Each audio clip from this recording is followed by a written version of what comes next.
Russell Payne, and this is the Vindicators Candidate Spotlight Sessions. And this session will be with Dr. Todd Ivey, a Democratic candidate for Congressional District 9. Before we get to Mr. Ivey, or Dr. Ivey, excuse me, I want to go through some details real quick on elections. Voters registration deadline is February the 2nd. Early voting is going to run February 17th through the 27th this year. Election day and the primary races will be March the 3rd. Candidate forums that are upcoming Wednesday, February 11th, Congressional District 9 and SD3 at the Dayton Community Center at 6 p.m. The following night, Liberty County Commissioners Precinct 2 and 4, 75th and 253rd District Court Judge races, and that'll also be at 6 p.m. at the Dayton Community Center. And also on the 12th, our election guide comes out, and that'll be both online and in print. Dr. Ivey, why don't you take a moment and introduce yourself? Oh, thank you. Thank you very much. And thank you for giving me this opportunity. I'm really glad to be here. So I am Dr. Todd Ivey. I am an OBGYN physician who's practiced in Houston. I grew up in a small town in northeast Louisiana. It's primarily agriculture was the main industry there. Had about 6,000 people when I was there. So, my dad ran a small business. My mom worked at the bank. My grandfather drove a Coca-Cola truck, and the other one was a sharecropper. So, and I grew up there, went to college in Louisiana, went to medical school in Louisiana, and then came to Houston for my residency in obstetrics and gynecology. Did a year of research in Oklahoma, and then came back to Houston, and I've been in practice ever since. I'm in academic medicine right now, and I've won numerous teaching and patient care awards I'm very proud of, and just really care about people. And that's one of the reasons that I got into this race. Well, tell me, what are some of the big issues that you think are facing District 9? I think District 9 has several issues, and I think our country has several issues. One of the big ones I think that affects us all, and particularly District 9, is healthcare. Okay, healthcare access and affordability. It is really tough for people to get medical care sometimes, and when they do, it's incredibly expensive, and it's getting worse. And so we really need to address the access that people have and how affordable healthcare really is. Another thing I think is the high cost of living. I think we all really struggle with that. And I know on my cell phone, I opened up the bill the other day, and because it had gone up, I think it was $30-something every month. And I was just shocked. I wasn't expecting it. And I'm sure I got some notification about it, and I just don't recall seeing it. But it seems like everything that we're seeing now, it costs a little more. It costs a little more. Going to the grocery store is just shocking every time I go, and eggs are, $4 to $5 a dozen. A loaf of bread's anywhere from like $2.50 to $5 for a loaf of bread. And I think it's really, really difficult for working people to deal with that. What kind of answers do you think you'll have to those? Well, that's it. Of course, as you well know, those are very complex situations. I think I watch healthcare closely. I have looked at this new healthcare plan, which is somewhat short on details. I'm concerned because healthcare we've known has been a problem for years, and even feel how people do about the Affordable Care Act. It doesn't make sense to me to really undermine what people currently have until we have a really good, solid, detailed healthcare plan in place. All right. I think reinstating these tax credits. I was looking at the Liberty County statistics, and about 14% of Liberty County is on the ACA, uses the ACA, and out of the people that do, 95% of them had an increase in their premiums.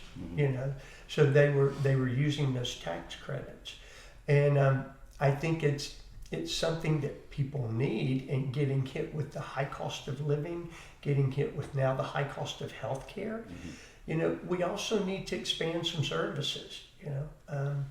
I served as the foreman of a grand jury in Harris County Criminal Court for 3 months this year.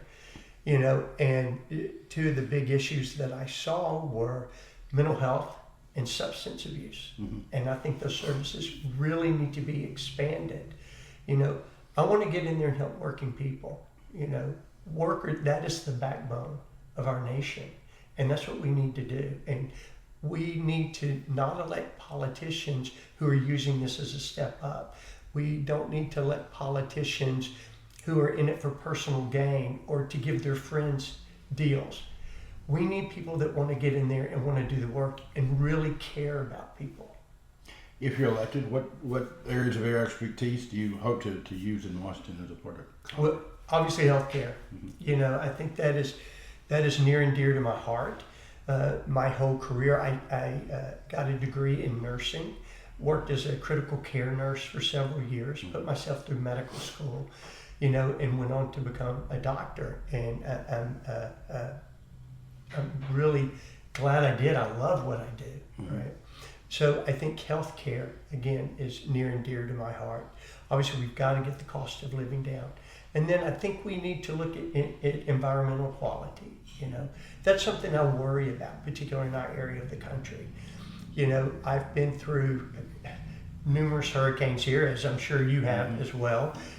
From golly, I tell this story. I was on call in the hospital in the Texas Medical Center during Allison.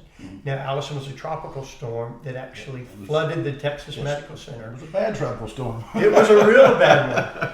And I literally was in the hospital as the basements were flooding and the electricity was going out. We were trying to take care of patients. And, I've been in the trenches for this for a long time. I've been through Ike and Beryl and Harvey, and I'm doing them right off the top of my head, but I've been through a lot of these, and I've seen what they do to our region, and so I know that we really have to beef up our region and protect us from this. We need to have these flood mitigation projects that really work. We need to make sure that people have resources and that our grids are strong enough to support these things. So I think we really have to, again, I keep saying the same thing, but we need to take care of people. Okay. Flooding, bring up flooding, and in fact, after Allison, there was a great deal of focus on flooding in Houston and Harris County, right, and the way they would handle that, right? Yeah, and after Harvey as well. And after Harvey. Liberty County now is, with the development that's coming to our area, that's a primary issue going forward is flood control and how to move the water around, and that of course is something that is taken care of at the lowest levels and the highest levels, right? Right. And I wish I had the perfect answer for it. I don't. Right. But I know that the things that we invest in, we need to know they work. I don't think we should sink a lot of money into something that's not going to work. What's the most unique talent you'll bring to the role if you're elected? I think it's my experience. I think I'm an experienced voice in healthcare. I think it's my leadership. I have a record of leadership. I was president of the Houston Gynecologic and Obstetric Society. I am a state officer in the American College of Obstetricians and Gynecologists. I'm president of my homeowners association. I have a record of leadership. But one of the biggest things that I think is important is my motivation. I'm doing this for the right reason. This is not something that I'm using because I want to seek a higher office, right? I'm not doing it because I want a better stock deal. I'm not doing it because I'm going to run for president someday. I'm doing it because I don't feel like we're going in the right direction. And I think that the people of District 9 and our state are paying the price for it. And so I really want to do something different. I want to right the ship.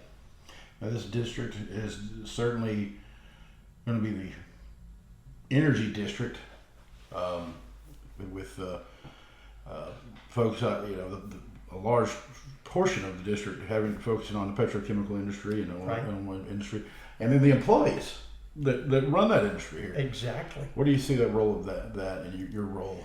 Well, I think we have to balance this. Industry is very important in this district, and they're very important in our economy, right? But industry has to be, quote, a good neighbor, right? And so industry has to do their part.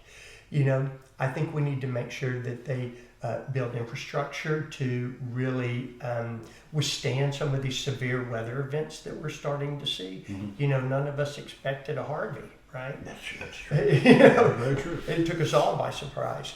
And so I see, as we see these weather events escalate, I think we need to ensure that industry has the proper infrastructure to protect our land, to protect our air, to protect our water, I think that's imperative. I also think we need to protect our workers. Our workers are the backbone of our economy. So, we need to make sure that they are provided for and safe and can do their job safely. What weakness do you think you would bring to the role? Oh gosh, there's no perfect person. There's no one person that knows everything, right? And so I think there's always a lot to learn. All right, I've spent my entire life trying to learn more. Trying to do something else, trying to get a little better. So I think it's going to be a steep learning curve for no matter who wins this race. And you're gonna, whoever wins this race is taking on a new district, a big responsibility, replacing several congressmen for the people that will represent this district, right? I think Babin, Crenshaw, some people I think have Green, right? So completely new things. So you have the rural aspect of Liberty County and far eastern Harris County, the Crosby Huffman areas really, and then you have a little bit more urban area, but industrial areas with their parts, East Harris County, East Houston. Sure. How do you balance those two? Well, the thing you always remember is that we are so much more alike than we are different, right? And people's needs are the same no matter where they live, Now, I realize the majority of the population lives in East Harris County, all right? But Liberty County is still very important. And so we have to make sure that things in Liberty County are done well, right? So this is not going to be a district that, we're going to have one focus. We're going to have focus all over the district. Immigration is gonna huge. It's gonna play a role in It's any congressman's life, right? For sure. And immigration has been in some ways at the center of growth in this county, namely Colony Ridge. Right. And that's, I think, it's going to become it's going to become an issue again, or continue to be an issue, not become, it's an issue. Right, it already is for certain. Where do you see your role? Well, first of all, the events that have gone on recently are tragic. And I think that both sides need to condemn political violence. There should be no role for political violence in our society, right? Absolutely. We can disagree, all right, but we still need to be respectful. So I feel very strongly about that, all right. I think that Trump has secured the borders, all right. I'm all for getting the criminals out, right? But I think I've talked to several of my friends whose parents, may not have come here legally, but have been here for 30 years, Right. raised their families here. Their kids are citizens. They've paid sales taxes and property taxes and things of that nature, And so I think we need to really stop and take a look at this and make sure we're doing things the right way. I think we also need to figure out how to unclog the system, right? Because I think what has been, from my understanding and people I've spoken with, what has been one of the major deterrents of people going through immigration in the proper ways is how clogged the system is. So I think we have a lot of work to do on that front.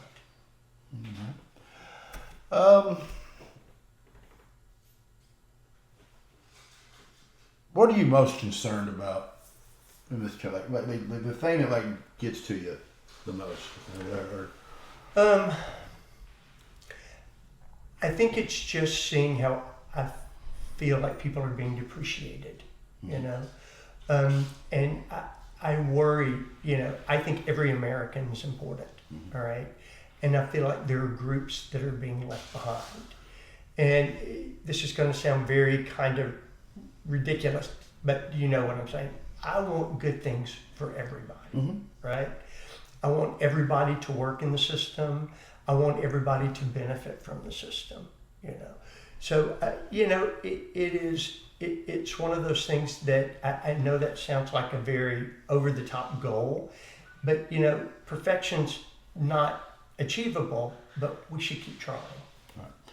If you do secure the Democratic Party nomination, you will have to then run against the Republican, and an independent also, I believe, is declared in this race. How you appeal to the voters, especially in a place like Liberty County that voted 82% for Donald Trump. Right. Right. Crosby area, some of those areas, I think, are higher numbers towards Trump. Right. And it's definitely a district that was designed to lean Republican. How do you appeal to those voters? What do you? It's a really good question. You know, I think there's so many people nowadays that realize we can't play partisan politics anymore. You know, this election has to be about people and not party, right? And so I think what we need to do, all right, is we need to recognize what people are going through. That's key. I think we need to listen to people and figure out what it is they really need and what's important to them. And then I think we need to work on those things. And we have to get civility back. We have to, all right? That has been declining over years. And we have to get a mutual respect, and we have to get the ability to work across the aisle. Because each side thinks they have the answer, all right? And however, we have to elect someone in this role that will say, listen, I get it, but we have to meet, we have to find some common ground, and we have to start there. How can folks find out more about your campaign or contact you? Absolutely. It's so I have a website. It's Dr. Todd for Congress, and that's TODD for Congress, and it's FOR, not the number 4, it's FOR.com. And please check it out. You'll see what my priorities are. You'll see a picture of my 2 rescue dogs on there. Big dog lover. All right. Myself, I got a slew of dachshunds at home. Well, thank you for having me. Absolutely. Let's run real quick here. Voter registration deadline, February the 2nd. Early voting, February 17th through the 27th. Primary election day is Tuesday, March the 3rd. 2 candidate forums are scheduled. We hope to have you with us on February the 11th, 6 p.m. at the Dayton Community Center for Congressional District 9 and Senate District 3. And the following night, February the 12th, the Dayton Community Center, also at 6 p.m., Liberty County Commissioners Precinct 2 and 4, as well as the 75th and 253rd District Judge races. Our election guide will come out on that 12th of February, online and in print, for folks to help with their decision-making process. You want to make a final pitch? Yes, I am in the first position on the ballot here in Liberty County. I'm very proud of that. And please, let's elect someone who really wants to work for the people and who wants to do the right thing. I tell everyone my motto is always do the right thing. So thank you, and I would really appreciate your support. We appreciate it, Doctor, and good luck on the campaign trail.